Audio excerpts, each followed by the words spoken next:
Good evening and welcome to the SVG-TV news for Friday, October 22nd. I'm Khalil Kato with the details. Yesterday, St. Vincent and the Grenadines recorded 4 more COVID-19 deaths.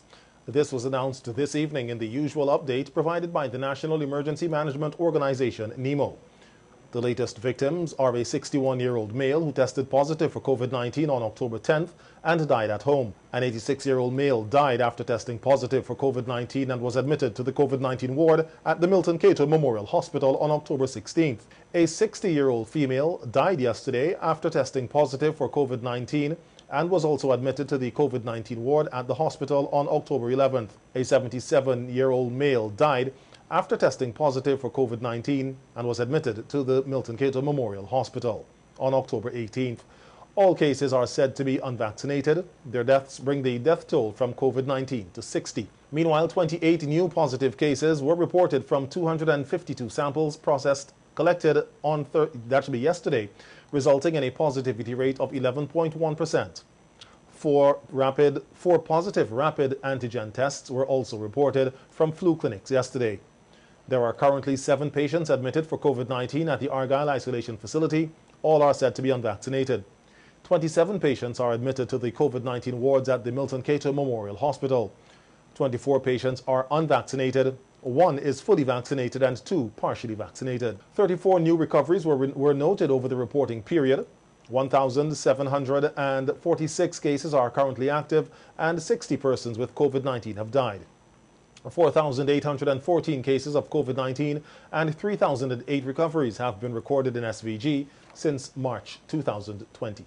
The Ministry of Health, Wellness and the Environment is on a mission to get 42,000 doses of COVID-19 vaccines administered to persons here ahead of the country's 42nd anniversary of independence to be observed next Wednesday. St. Vincent and the Grenadines to date has administered over 38,000 doses of COVID-19 vaccines, with at least 23,000 persons taking the first dose and over 14,000 fully vaccinated. Speaking on radio this morning, Health Promotions Officer Shanika John said she is confident that the Ministry of Health will meet its target of having 42,000 persons vaccinated by Independence Day. So we're really definitely working hard to see how best we could capture those persons. I'm confident. I have some concerns, but I'm confident that we can get there. I think we're just about maybe 39, or probably once some of the data has been submitted, because we're giving vaccines on a daily basis. So yesterday in our discussion, team leaders, that was one of the things that we make sure we have our information submitted. So I'm hoping at least by Monday we should see some changes in our dashboard reflected, especially after this weekend in particular, so that we could be in a better position. I'm confident. I think that this is really a good way for us to survive this pandemic together. John further used the opportunity to appeal to persons to get vaccinated, as she outlined the vaccination drive for the weekend where persons can do so. Tomorrow we're going to be at the Solidarity Car Park in Kingston. All our vaccination sites at our polyclinics are also open tomorrow. On Sunday, we're going a little bigger. We're going to North Windward, and we're going to be starting from South Rivers.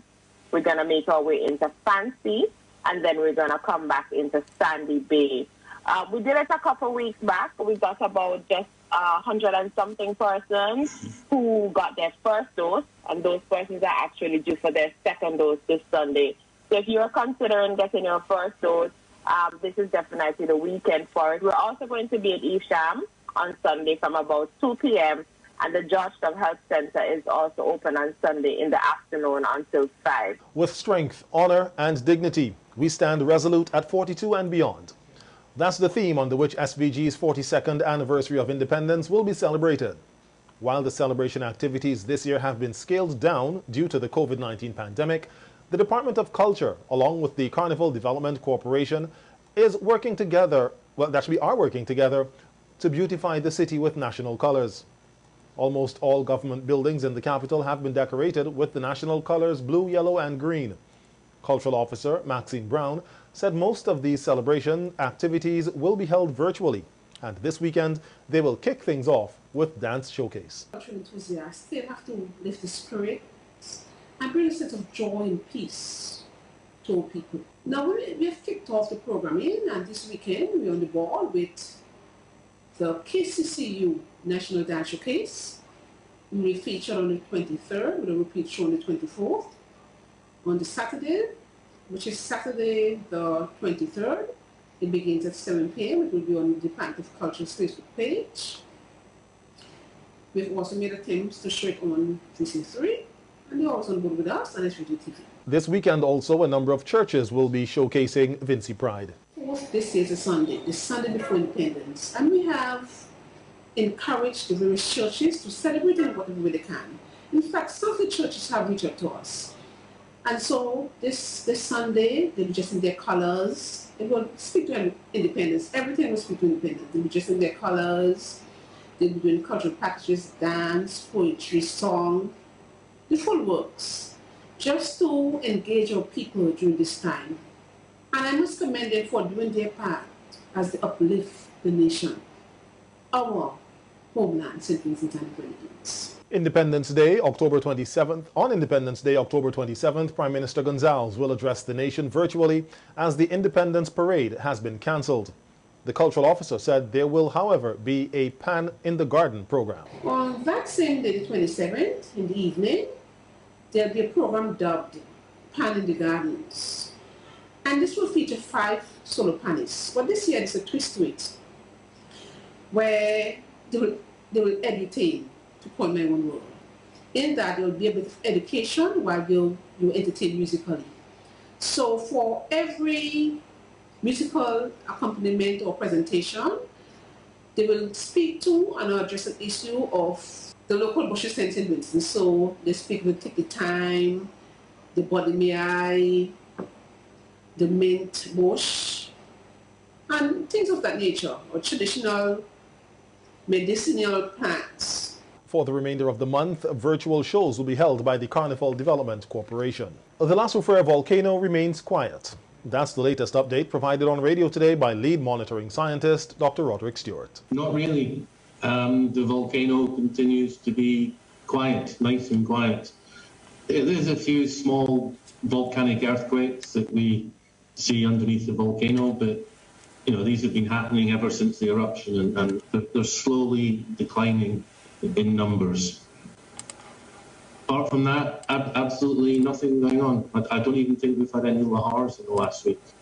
I don't recall any. So nice and quiet is the current status.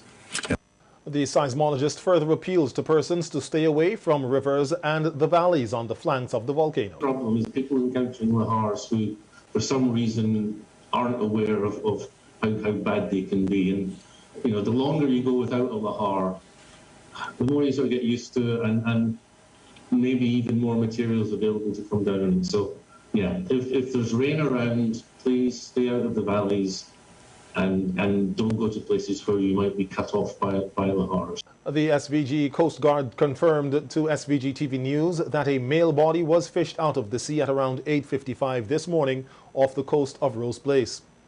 Some fishermen from the area reportedly alerted the Coast Guard to the body seen floating on the water. The identity of the body is, however, not yet known. The SVG Coast Guard says the matter is now in the hands of the RSVG Police Force, which will launch an investigation. The Animal Health and Production Division of the Ministry of Agriculture says it has put in place strategic plans to prevent, that should be a strategic plan to prevent the African swine flu from entering our shores since the deadly pig disease reached the Dominican Republic and Haiti in the Caribbean region. Chief Veterinary Officer Dr. Kathian Hackshaw of the Animal Health and Production Division said the African swine flu is a highly contagious and deadly viral disease affecting both domestic and wild swine of all ages. It was further noted that swine flu affects the circulatory system of pigs and that, like Ebola, transmission of the disease is associated with close contact with bodily fluids and with blood. Swine flu can be spread by live or dead pigs, pork products, contaminated feed, and objects or materials which are likely to carry infections such as shoes, clothes, and unsanitary farm equipment. While noting that the disease does not currently exist in SVG, neither does it present a threat to human health, Dr. Hackshaw said the disease affects animal welfare, causing serious economic and production losses, livestock death, and danger to food security, resulting in loss of livelihood.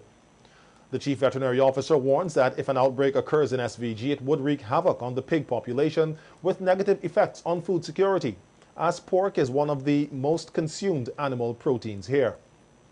Dr. Hackshaw said the staff of the Animal Health and Production Division is on high alert for suspected pork products from virus-infected countries. Some of the measures put in place to keep out the deadly disease include a 100% quarantine checks at wharves and airports, a ban on new import licenses from the affected countries where applicable, applications of all available quarantine laws, and increase in pig farmers' awareness. The Caribbean region has been monitoring the outbreak and spread of the African swine flu over the last 3 years. In recent times, the outbreak has spread to the pig population in China, causing millions of dollars in loss to the economy and the industry. There have also been outbreaks in Africa, the European Union, and recently in Germany. The Ministry of Agriculture, Forestry and Fisheries has expressed concern that even with the announced moratorium on the 2021-2022 hunting season, persons continue to hunt wildlife. The open season for hunters was scheduled to run from October 1st, 2021 to January 31st, 2022 for reptiles and mammals, and from October 1st, 2021 to February 28th, 2022 for birds. In an interview with SVG-TV News today, Director of Forestry, Fitzgerald Providence, once again appealed to persons to comply with the moratorium or the temporary prohibition on the hunting of wildlife for the season. We're asking persons to desist from hunting. We have patrols out, but we cannot cover every area, so we ask persons not to hunt the animals this year, give them an opportunity to rest. And the penalty if you're caught hunting is $2,000 on force offense or imprisonment for 6 months, and if you repeat offender, the fine will increase.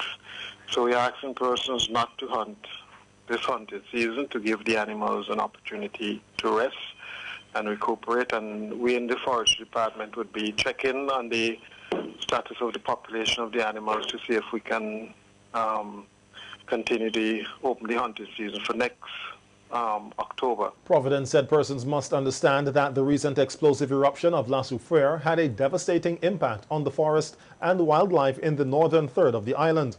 And to ensure that animals are there for the future seasons, they must be allowed to thrive. Due to the explosive eruptions of the La Soufrière volcano, there was a lot of ash and some disruption to the forest ecosystem. And we realized that there was some pressures on the wildlife, that the hunted species that depend on the forest for sustaining them. And we realized in order to assist the general public and maintain a hunting season that we had to ask for a complete closure of the hunting season for this year.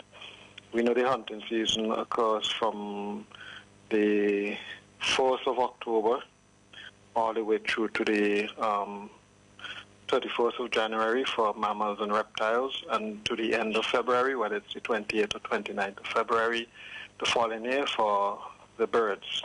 And due to the explosive eruption, we want to be able to protect the species, allow them to recuperate, so that there will be more animals available for hunting whenever we open the hunting season. Providence said persons should not be afraid to make a report against those seen hunting wildlife during this time, as it is prohibited. If you see persons hunting, you can call the forestry headquarters at 4578-594 or 4578-502, or the officer responsible for wildlife, his number is 498-7807, or the nearest police station, and report persons who may be committing the offense of hunting during this closed season. A resident of Magum in the North Windward area, Franklin Nanton, makes his way to capital Kingstown once or twice a week to sell his cassava products,